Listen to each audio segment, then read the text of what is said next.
প্রিয় শিক্ষার্থীরা, আশা করি তোমরা সবাই ভালো আছো। আজকের অনলাইন ক্লাসে তোমাদের স্বাগতম। আজকে আমরা শিখব হুন্ডের নীতি। হুন্ডের নীতি আমি এর আগের ক্লাসে আলোচনা করেছি। তোমাদের পাউলির বর্জন নীতি, ইলেকট্রন বিন্যাসের নীতিগুলোর মধ্যে পাউলির বর্জন নীতি, এরপরে হুন্ডের নীতি অবশ্যই জানতে হবে।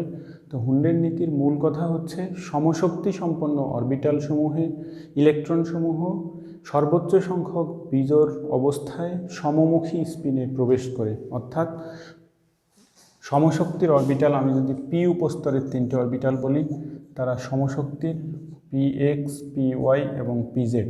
এই px, py, pz অরবিটালে ইলেকট্রনগুলো এমনভাবে প্রবেশ করবে যাতে তারা সর্বোচ্চ সংখ্যক বিজোড় অবস্থায় থাকতে পারে।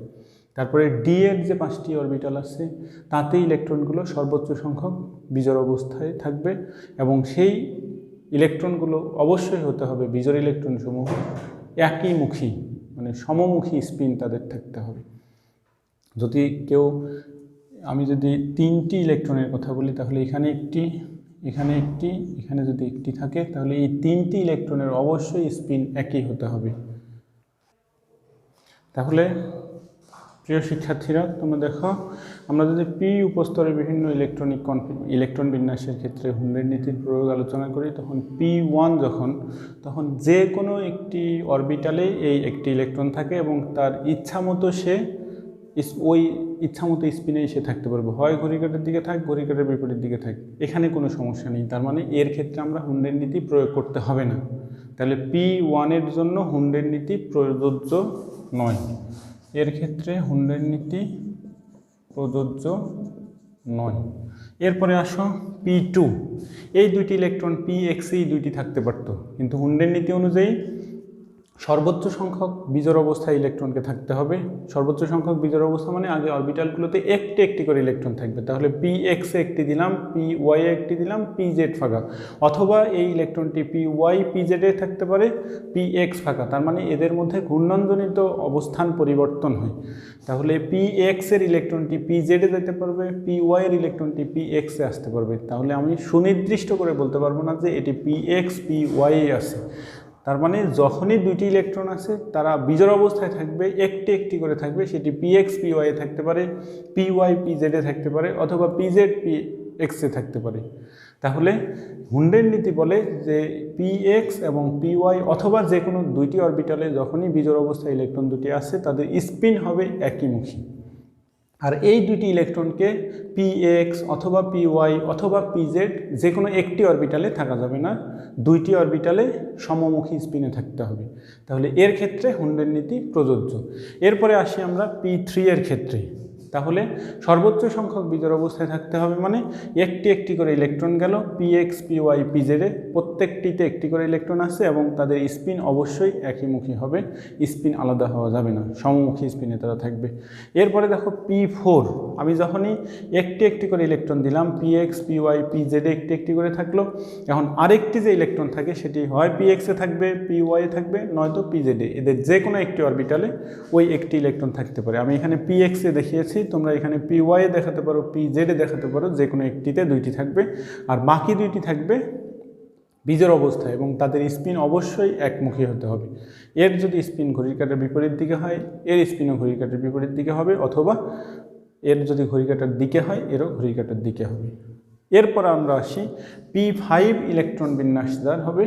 P5 এর ক্ষেত্রে যেহেতু আগে একটি একটি করে দেব, এরপরে আরও দুইটি ইলেকট্রন থাকে, তাহলে 3টিতে একটি একটি করে দেওয়ার পরে আর বাকি দুইটিতে যদি দুইটি দেওয়া হয় আর আরেকটি যে থাকে সেটিতে অবশ্যই একটি ইলেকট্রন থাকবে।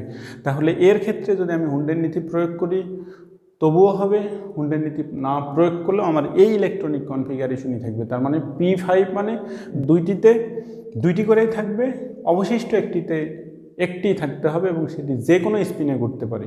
সুতরাং এর ক্ষেত্রে হুন্ডের নীতি প্রযোজ্য নয়।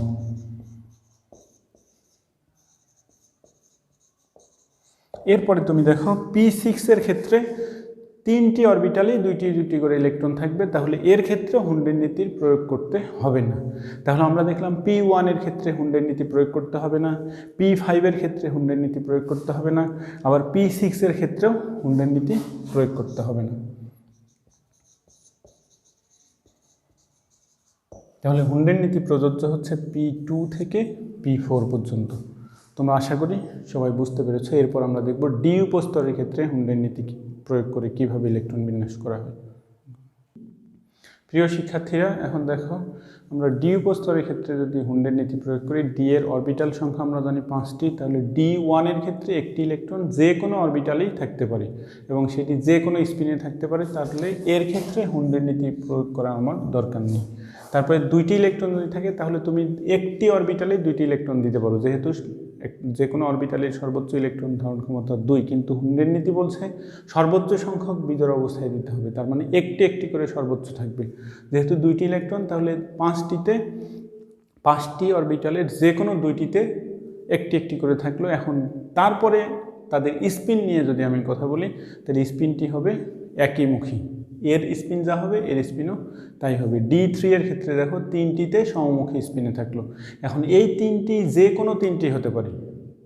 এরপরে দেখো D4 যখন হবে তখন ওই 4টি অরবিটালে, যদিও D4 ইলেকট্রনিক কনফিগারেশন যেটা আছে সেটি D5-এ অনেক ক্ষেত্রে কনভার্ট হয়ে যায়। তাহলে D4 যদি কখনো হয় তাহলে সেই ক্ষেত্রে হবে ওই 4টি অরবিটাল, সেটি যে কোনো 4টি হতে পারে, তাতে একমুখী স্পিনে 4টি ইলেকট্রন থাকবে। এরপরে D5 হলে 5টি অরবিটালে একমুখী স্পিনে একটি একটি করে ইলেকট্রন থাকলো। D6-এ 4টিতে একটি একটি করে থাকবে আর যে কোনো একটিতে থাকবে 2টি। যদি D7 হয় তার ক্ষেত্রে 3টিতে থাকবে একটি একটি করে আর যে কোনো 2টিতে থাকবে 2টি ইলেকট্রন, 2টি করে 4টি ইলেকট্রন। D8 এর ক্ষেত্রেও 3টিতে থাকবে 2টি করে আর বাকি 2টিতে থাকবে একটি একটি করে এবং তাদের স্পিন হবে সমমুখী, মানে বিজোড় ইলেকট্রন যেগুলো তাদের স্পিন অবশ্যই সমমুখী হতে হবে। এরপরে D9 এর ক্ষেত্রে দেখো, D9-এ যদি আমি হুন্ডের নীতি প্রয়োগ না করি তবুও আমি করতে পারবো। D9 এর ক্ষেত্রে 5টি অরবিটালে 4টিতে 2টি করে 8টি থাকবে আর একটিতে অবশ্যই একটি থাকবে, যেটির ক্ষেত্রে আমার হুন্ডের নীতি প্রয়োগ করার দরকার নেই। সুতরাং আমি বলবো D9 এর ক্ষেত্রে হুন্ডের নীতি প্রযোজ্য নয় বা প্রয়োগ করতে হবে না। এরপরে D10 এর ক্ষেত্রেও ঠিক একই ঘটনা। আমি যদি বলি 5টি অরবিটালে 2টি করে ইলেকট্রন থাকবে, তার ক্ষেত্রে হুন্ডের নীতি বলার আমার কোনো দরকার নেই। তার মানে D1, D9, D10 এই 3টি ইলেকট্রনিক কনফিগারেশন ইলেকট্রন বিন্যাসের ক্ষেত্রে হুন্ডের নীতি প্রয়োগ করতে হবে না অথবা প্রযোজ্য নয়। আশা করি তোমরা বুঝতে পেরেছ। প্রিয় শিক্ষার্থীরা, এখন আমরা একটি সমস্যার সমাধান করব। দেখো, হুন্ডের নীতি প্রয়োগ করে নাইট্রোজেন ও অক্সিজেনের ইলেকট্রন বিন্যাস করো। এরকম যদি কোনো ওখানে প্রশ্নের সম্মুখীন হও তোমরা, তাহলে নাইট্রোজেনের ক্ষেত্রে দেখো 60টি ইলেকট্রন। তোমরা আগে ইলেকট্রন বিন্যাস করে নাও 1s2, 2s2, 2p3। এরপরে হুন্ডের নীতি প্রয়োগ করার চেষ্টা করো। তাহলে 1s-এ 2টি ইলেকট্রন, 2টি বিপরীতমুখী স্পিনে দিলাম। এরপরে 2s, তাতেও 2টি ইলেকট্রন বিপরীতমুখী স্পিনে থাকলো। এরপরে P উপস্তরের যে 3টি ইলেকট্রন থাকলো, তাদের এখানে একটি থাকবে, এখানে একটি, এখানে একটি। তাহলে সর্বোচ্চ সংখ্যক বিজোড় অবস্থায় একমুখী স্পিনে প্রবেশ করলো ইলেকট্রনগুলো। অর্থাৎ এটি হুন্ডের নীতি প্রয়োগ করে আমি ইলেকট্রন বিন্যাস করলাম। আর তোমাদেরকে যদি কখনো বলা হয় যে বক্স পদ্ধতিতে ইলেকট্রন বিন্যাস করো, বক্স পদ্ধতি মানেই হুন্ডের নীতি প্রয়োগ করে ইলেকট্রন বিন্যাস করা। এরপরে দেখো, অক্সিজেনের ইলেকট্রন বিন্যাস যদি আমরা করি, তাহলে অক্সিজেনের ক্ষেত্রে 1s2, 2s2, 2p4। তাহলে 1s, তাতে বিপরীতমুখী স্পিনে 2টি ইলেকট্রন থাকলো। 2s-এর ক্ষেত্রে বিপরীতমুখী স্পিনে 2টি। এরপরে 2p এর ক্ষেত্রে 2px, 2py এবং 2p4। তার মানে যে কোনো একটি অরবিটালে 2টি ইলেকট্রন থাকবে এবং বাকি 2টিতে একটি একটি করে থাকবে এবং তাদের স্পিন অবশ্যই সমমুখী হবে, একইমুখী হবে। এই তোমরা নিশ্চয়ই বুঝতে পেরেছো।